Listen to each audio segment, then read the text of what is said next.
Dans ce nouveau chapitre, nous allons découvrir d'autres utilisations possibles de l'élément A et donc étudier de nouveaux types de liens en HTML.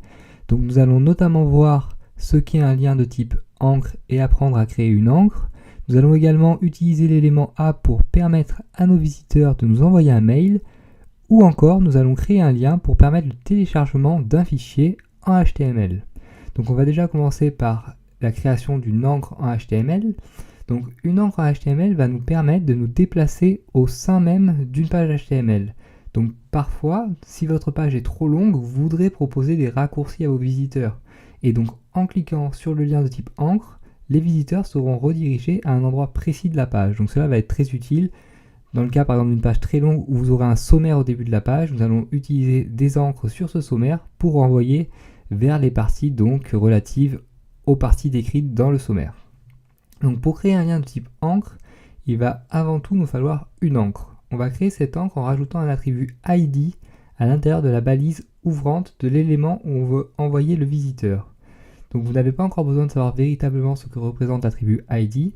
Nous étudierons cet attribut plus tard en détail dans ce cours. Pour le moment, retenez juste cette utilisation avec les encres. Donc vous devez donner une valeur unique à un attribut ID afin d'ensuite pouvoir évidemment réutiliser cette valeur pour retrouver l'ID et donc pour retrouver l'encre tout simplement.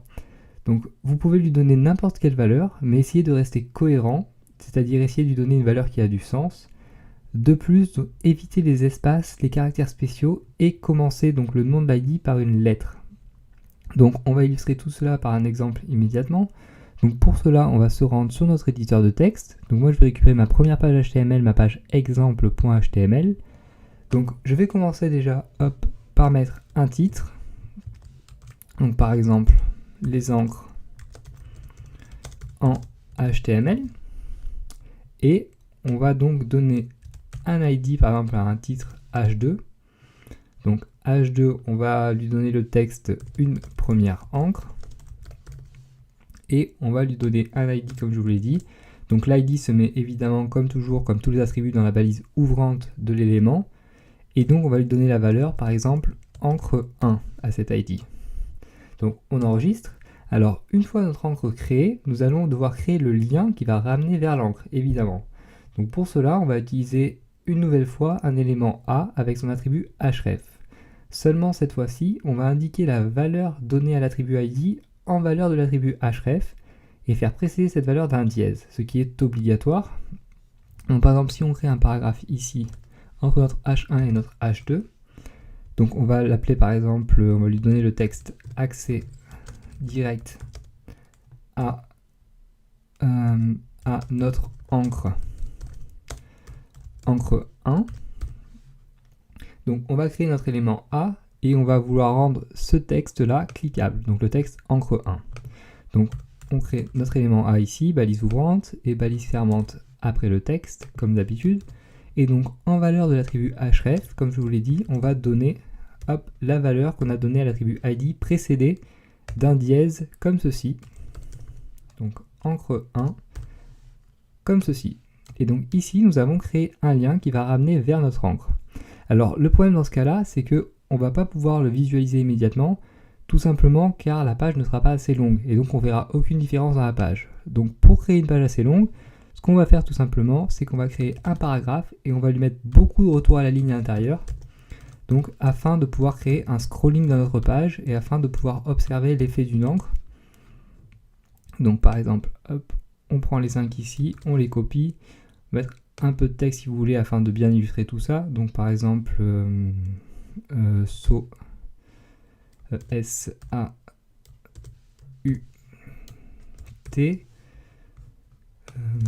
Ensuite, donc deuxième paragraphe, on peut continuer comme ça, 2, et donc ligne. Donc là, on devrait avoir une page qui va être très longue puisqu'elle va comporter énormément de retours à la ligne et donc 2 sauts de ligne. Donc on enregistre, on va sur notre navigateur comme d'habitude et on affiche le résultat. Donc vous voyez qu'on a bien une page assez longue, donc une page à laquelle on peut scroller. Et donc notre encre qui est ici, plutôt notre titre H2 auquel on a placé une encre qui est ici. Et donc lorsqu'on clique donc sur ce texte ici encre 1, vous allez voir que hop, on est ramené donc à l'encre ici. Donc afin d'encore mieux le voir, il faudrait rajouter des lignes ici après notre encre donc. Donc comme je vous l'ai dit, évidemment, donc les liens de type encre sont très utiles lorsqu'on a des pages très longues. Si la page est courte, ils ne servent absolument à rien. Donc hop, on met à jour. Donc vous voyez que maintenant on a du texte avant et du texte après. Et donc si on clique ici donc sur notre lien, on est ramené directement vers notre encre avec l'encre donc en haut de la page, tout simplement car on a la place en dessous, car il y a d'autres lignes en dessous de l'encre. Donc c'était pour le premier lien, le premier type, autre type de lien plutôt. Donc les liens de type encre qui vont nous être encore une fois très utiles si on a donc une page assez longue et donc qui vont nous permettre de proposer à nos visiteurs des raccourcis dans une page HTML. Donc notamment dans le cas d'un sommaire, ce sera très utilisé afin de ramener vers la partie correspondante dans la page HTML. Alors évidemment, on va pouvoir créer plusieurs encres dans une même page, le tout étant de ne jamais donner la même valeur à deux ID différents, car sinon notre lien ne pourrait pas savoir où ramener évidemment. Par exemple, on peut créer donc une deuxième encre, admettons ici, donc après ceci. Donc ce qu'on va faire, c'est qu'on va tout simplement, hop, ici, copier tout ça, le coller en dessous, et changer juste ici encre 1 par encre 2, et donc le texte une première encre par une deuxième encre. Et on va créer notre lien en haut de notre page comme tout à l'heure, donc on va copier ça, encore une fois, et le coller en dessous, et simplement changer donc encre 1 ici la valeur par encre 2, donc qui est la valeur de notre ID ici, et encre 1 ici par encre 2 afin de bien comprendre. On enregistre et on affiche. Donc vous voyez qu'on a maintenant deux liens, donc accès direct à notre encre 1 et accès direct à notre encre 2, et lorsqu'on clique sur le deuxième lien, évidemment, on est ramené vers notre deuxième encre, donc ça fonctionne très bien. Donc ça c'est pour le cas d'une page très longue et pour les encres en HTML. Donc ensuite, deuxième autre type de lien, donc on va pouvoir créer avec un élément A, un lien pour permettre l'envoi d'un mail en HTML. Donc on va pouvoir utiliser l'élément A pour envoyer un mail en HTML, mais pour cela, il va falloir placer la valeur mail_to suivie de notre adresse mail en valeur de l'attribut href cette fois-ci. Donc on va supprimer tout cela.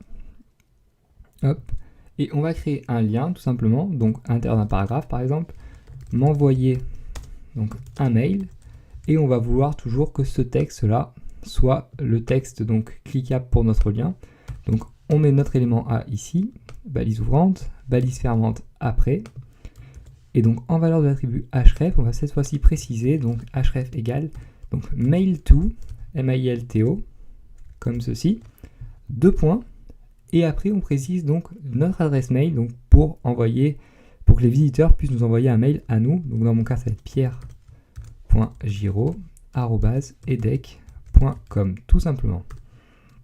Et donc on peut immédiatement enregistrer et aller sur notre page, la mettre à jour. Et donc ici, lorsqu'un visiteur va cliquer sur ce lien, sa messagerie par défaut va s'ouvrir avec déjà le champ donc d'envoi mail pré-rempli. Alors si vous avez un Mac, ce sera certainement l'application mail qui va s'ouvrir. Cependant, si vous travaillez sous Windows, il est possible que rien ne se passe si vous n'avez configuré aucune messagerie par défaut. Donc moi, vu que je suis sous Mac, hop, mail va s'ouvrir. Donc lorsque je clique sur mon lien, vous voyez que donc, mon application mail s'ouvre et donc j'ai déjà le champ mail qui est pré-rempli. Donc c'est le comportement attendu tout simplement. Et donc voilà tout pour ce type de lien qui va permettre à nos visiteurs de nous envoyer simplement des mails. Donc encore une fois, s'ils ont configuré une messagerie par défaut avant. S'ils n'ont pas configuré de messagerie par défaut, ce type de lien ne fonctionnera pas. Donc avec toujours mail_to en valeur de l'attribut href suivi de l'adresse mail donc à laquelle vous voulez que les visiteurs envoient leur mail. Et donc dernier type de lien, cette fois-ci, un lien pour télécharger un fichier.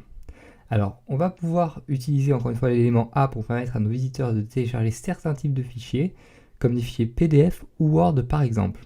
Alors cependant, cela va être un petit peu plus compliqué que précédemment, tout simplement car pour faire télécharger un fichier, nous avons deux solutions. La première solution consiste à utiliser l'attribut download, donc D-O-W-N-L-O-A-D, dans l'élément A, grâce auquel on va pouvoir théoriquement faire télécharger n'importe quel type de fichier à nos visiteurs. Le problème est que cet attribut a été créé assez récemment et ne fonctionne donc pas avec certains navigateurs et avec certaines versions de certains navigateurs. Donc notamment l'attribut download ne fonctionnera pas avec Safari, ce qui est assez gênant sachant que beaucoup de gens utilisent Safari. Donc la deuxième solution va être de préciser tout simplement l'adresse du fichier avec son extension sous forme de lien relatif, donc en valeur de l'attribut href, toujours pareil de notre élément A. Alors l'inconvénient de cette deuxième méthode est qu'on ne va pas pouvoir ici faire télécharger n'importe quel type de fichier, puisque par exemple un fichier HTML ne sera pas téléchargé mais va s'ouvrir par défaut dans le navigateur, il sera interprété, donc ce qui n'est pas le comportement souhaité. Alors cependant, nous allons plutôt utiliser cette deuxième méthode car c'est la méthode la plus efficace pour faire télécharger des fichiers comme des fichiers PDF ou Word par exemple qui vont être tout à fait téléchargeables avec cette méthode. Alors pour permettre à nos visiteurs de nous envoyer un fichier, il va avant tout évidemment nous falloir un fichier. Donc je vous le rappelle, la valeur qu'il faudra préciser dans l'attribut href est une valeur relative, donc un chemin relatif vers ce fichier. Donc moi dans mon cas, j'ai déjà préparé un fichier PDF donc qui s'appelle cours complet html/css.pdf. Alors lorsque vous faites télécharger des fichiers aux visiteurs, essayez d'avoir donc des noms sous cette forme-là, c'est-à-dire sans espace et sans caractères spéciaux. Et donc mon fichier est dans le même dossier entre guillemets, puisqu'il est sur mon bureau, que mon fichier HTML, donc qui est ici également, que vous pouvez voir ici donc. Donc ça va simplifier tout simplement la création de liens. Si encore une fois le fichier à télécharger est dans un sous-dossier, il faudrait le répercuter en valeur de l'attribut href. Et de même donc si le fichier à télécharger est dans un dossier parent par rapport au fichier HTML. Donc pour l'instant je vous conseille de garder votre fichier dans le même dossier que votre fichier HTML afin de simplifier donc la création de liens. Et donc on va créer immédiatement notre lien, donc, par exemple télécharger mon cours. On met la balise ouvrante de l'élément A ici, la balise fermante après cours, tout simplement, comme ceci. Et donc en valeur d'attribut href, je vais préciser tout simplement le nom de mon fichier, puisque donc encore une fois, mon fichier HTML et mon fichier à télécharger sont dans le même dossier, donc je n'ai qu'à préciser le nom du fichier. On enregistre et on affiche immédiatement dans notre navigateur. Et donc vous voyez cette fois-ci qu'on a un lien ici, et lorsque je clique sur ce lien, mon fichier s'ouvre et je vais pouvoir le télécharger ici, donc via cette interface donc, spéciale des fichiers PDF. Et donc tout fonctionne bien et on va donc pouvoir faire télécharger certains types de fichiers comme des fichiers PDF à nos visiteurs très simplement en HTML de cette façon. Donc voilà tout pour les liens cette fois-ci. Donc dans le chapitre précédent, nous avons vu comment créer des liens internes et externes. Et dans ce chapitre, nous avons vu comment créer des liens de type encre, des liens pour envoyer des mails, donc pour permettre à nos visiteurs de nous envoyer des mails, et finalement des liens pour permettre à nos visiteurs de télécharger des fichiers, donc notamment des fichiers PDF et des fichiers Word. Donc à chaque fois, vous avez vu qu'on a utilisé l'élément A, et à chaque fois, la seule chose qui a changé a été la valeur de l'attribut href. Donc retenez bien cet attribut donc, qui est très utile, et retenez bien les différents types de valeurs qu'il peut prendre, car cela peut permettre de faire beaucoup de choses différentes comme vous l'avez vu, et cela va nous être très utile dans la création d'un site web, comme vous vous en doutez. Donc voilà tout pour les liens, entraînez-vous bien sur cette partie, et dans la prochaine partie donc, nous parlerons des images en HTML.